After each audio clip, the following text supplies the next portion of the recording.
Pulling double duty this week, Sports Adrenaline Las Vegas and Silver and Black today out here at Nellis Air Force Base. Raiders legend Greg Townsend here with me.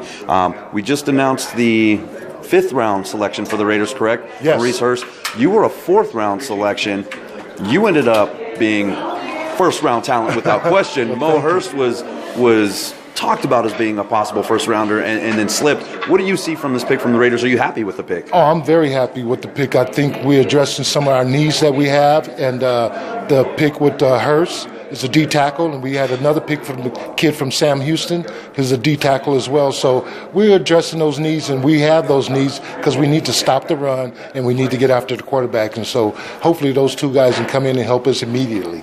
For all of our new Las Vegas, soon-to-be Las Vegas Raiders fans out there, give them a little background on who you are, what you meant to this organization. You were picked in the 4th round in 1983, which was, if anybody remembers, was a pretty big draft as far as quarterbacks are concerned. One of those quarterbacks, number 1 overall, you had a lot of face-to-face with. Right. Talk about your career there. Okay.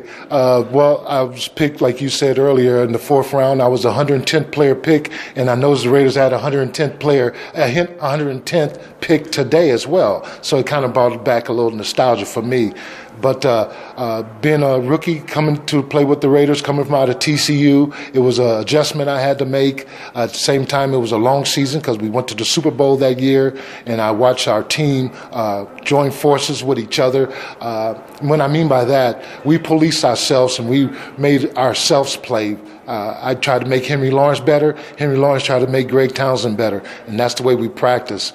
And so once we got to the Super Bowl, it was all worth it. And like you were saying, I chased that guy John Elway around all my career, and I know I'm the only guy that sacked any quarterback in the league 45 times. And I said that again, not 4 or 5. 45 times I sacked John Elway, and 2 of those of safeties, and 1 I did an 86-yard interception for a touchdown. So needless to say, we see John Elway over there being the general manager with Denver, and he's always addressing the pass rush because he knows what the pass rush meant to him, getting sacked by 1 guy 45 times. You get tired of seeing that silver and black coming at him for sure.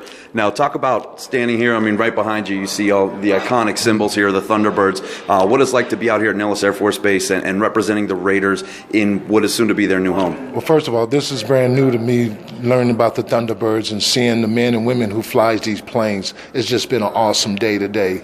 And being chosen by the Raiders to come here and do this, it's an honor. It's a very big honor for me. So with all that said, I'm just hoping next year I'll be back. You were fortunate enough to play with both. You were drafted by the Los Angeles Raiders and then finish your career with the Oakland Raiders. How do you feel about the move here to Las Vegas, and what do you think it'll do for this franchise going forward? First of all, I feel like this is the only franchise could have done this, can come to Vegas and pull this off with the fan base that we have. But I also feel like by us coming to Vegas and doing this is only a tip of the iceberg for us to get some new tradition, some new history for the Raiders and move forward. There it is. Raiders have a couple more picks left today. We'll see where they go. Hopefully, if any of them turn out like Greg Townsend, they'll be in good shape going forward, and that defense will be ready to go. Thank you.